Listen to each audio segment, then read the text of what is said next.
Good morning to all.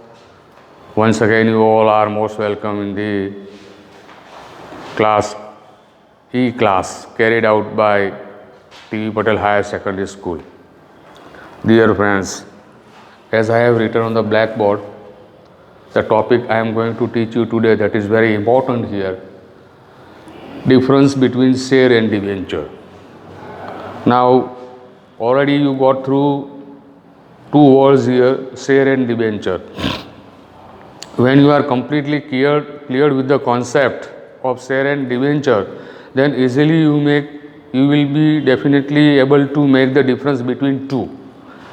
If you don't understand, then it's not possible for you. Keep in mind. So here the points, some of the points that you have to keep in mind for the difference. जैसे कि मैंने पहले बताया कि किसी भी matter हो इसको समझने की कोशिश करो, समझने के बाद ही आप अच्छी तरह से लिख पाएंगे। यहाँ डिफरेंस जो होता है वो टोटल 13 पॉइंट्स है। Today I am going to teach you 13 points as far as the difference is concern, so don't claim. इसमें मीनिंग में कैसे डिफरेंस होता है, capital, return, rate of return, ownership, risk, right of what, stamp duty, redemption, charge on assets, payment out of capital, control, demand for liquidation. These are the points for which you are going to study here. When you attend this type of question, how will you follow it? See, you have to keep in your mind the points I refer to you. दिमाग में points रखना है। एक point लिया, meaning इसको complete करना है कि शेयर में क्या लिखना है, डिबेंचर में क्या लिखना है। स्टैम्प ड्यूटी है तो शेयर में कैसे लागू होगी, डिबेंचर में कैसे लागू होगी। रिस्क है तो रिस्क किस में ज़्यादा है, किस में कम है। तो ऐसे पॉइंट्स अपने दिमाग में रखेंगे। If you claim then you will forget. तो क्लेम नहीं करना है, समझना है कि मुझे कैसे लिखना है। ये जो क्वेश्चन है ये 3 मार्क या तो 4 मार्क, 3 मार्क्स और 4 marks you are going to attend, keep in mind. तो पहला मुद्दा है the first point, meaning. Just I will read here, try to understand it. Keep textbook with you and try to understand it.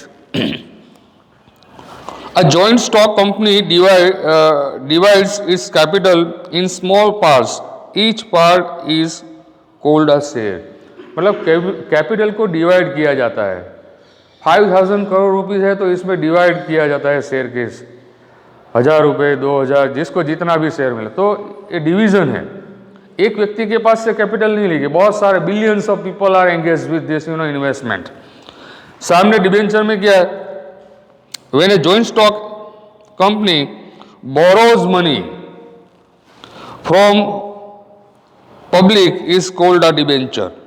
जब public से पैसे बोरो किए जाते हैं, मतलब उछीने लिए जाते हैं कॉन्ट्रैक्ट के तौर पे, तो इसको डिबेंचर बोलते हैं। तो ये सिंपल सी बात है। You will make the difference here between this two कि शेयर क्या है, डिबेंचर है। Point 1 clear. कैपिटल, कैपिटल में दोनों में क्या डिफरेंस है। तो जैसे आप आंसर लिखना शुरू करें, मेक द गैप, मीनिंग हो गया। दूसरा है कैपिटल के बारे में। तो ऐसे मुद्दे लेके आप दोनों पक्ष में हाईलाइट कर सकते हैं। कैपिटल में क्या बताया है शेयर में, it is owners capital, means everybody is owner. Share holder जब कोई बनता है तो ओनर बन जाता है। जैसे मैंने पहले समझाया, किसी भी कंपनी का अगर शेयर आप टाटा केमिकल्स का लेते हैं, रिलायंस का लेते हैं, अगर टाटा केमिकल्स का लेते हैं तो आप टाटा केमिकल्स का ओनर हो गए, रिलायंस का लेते हैं तो रिलायंस का हो गए। तो you will be the owner here, keep in mind. When you purchase share from the market, it is owners capital. Owners की कैपिटल है, कंपनी की कैपिटल नहीं होती। मतलब शेयर होल्डर जो होता है उनकी कैपिटल होती है। सामने क्या है, तो एक किस प्रकार की कैपिटल है उनको डिफाइन किया है, it is a borrowed capital. इसको डिफाइन कैपिटल किस प्रकार की, तो बोरोड डिफाइन, क्योंकि बाजार में से ये कॉन्ट्रैक्ट के तौर पे कंपनी ने ली है, इसीलिए। तो एक ऑनर की कैपिटल हुई, एक बोरोड कैपिटल हुई। Are you clear with the concept here? बहुत सिंपल सा डिफरेंस आप लिख पाएंगे, जैसे कि अगर कॉन्सेप्ट के साथ बिल्कुल क्लियर है, शेयर क्या है और डिबेंचर क्या है। नंबर 3, रिटर्न के बारे में। मतलब रिटर्न कैसे मिलता है,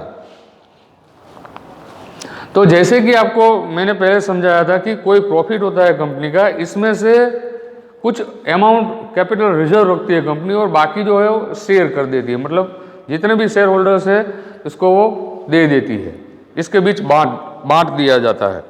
तो ये रिटर्न की बात की। आपको अगर आपने 5,000 रुपये का शेयर लिया है तो जितने भी शेयर है वो एक शेयर पे कितना डिविडेंड, ऐसे आपको प्रॉफिट में से देंगे। Keep in mind, not in loss, not through the loss the company will give this return. If the profit is there then only it is possible. सामने क्या है, company pays interest on the debenture amount. किसी भी व्यक्ति ने अगर debenture लिए है तो तय समय पे जो 6 महीना या जो तय किया जाता है कॉन्ट्रैक्ट के आधार पे, हर मंथ 3 महीने, 6 महीने, 12 महीने, तो आपको वो particular time you will be given the interest.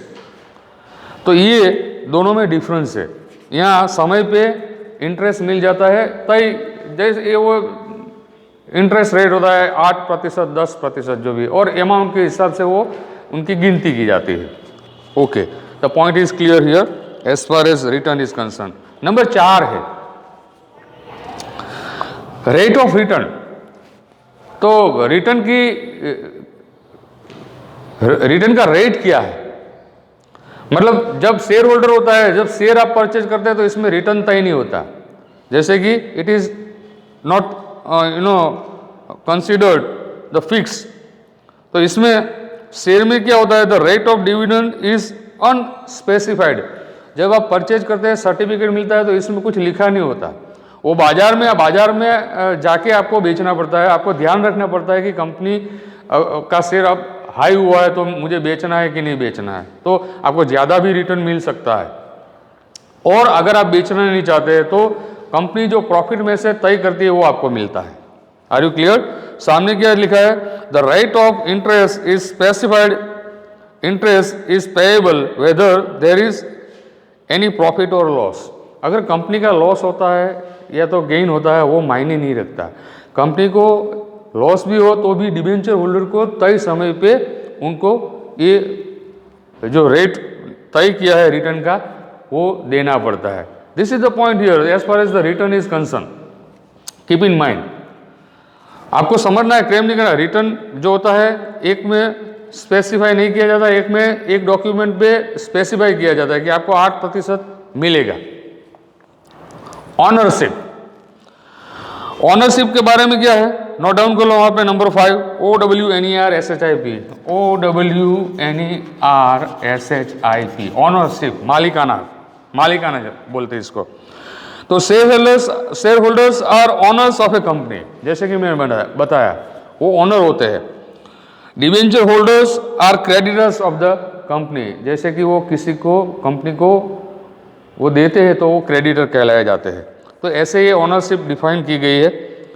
Risk, the risk is higher in share, जैसे मैंने बताया वो डाउन अप होता रहता है, कंपनी की इमेज पे डिपेंड करता है। सामने डिबेंचर होल्डर के लिए क्या है, the risk is less in debenture. जब आप डिबेंचर परचेज करते हैं तो इसमें कोई प्रकार का रिस्क नहीं होता, आपको तय समय पे मिल जाता है। नेक्स्ट पॉइंट है 7, right of what. Share holders have voting right, मतलब कंपनी की जो एजीएम होती है, किसी को डायरेक्टर के इलेक्शन होता है, कोई भी मैटर होती है कंपनी के, कोई डिसीजन प्रायोरिटी है, तो इसमें वो वोट कर सकता है।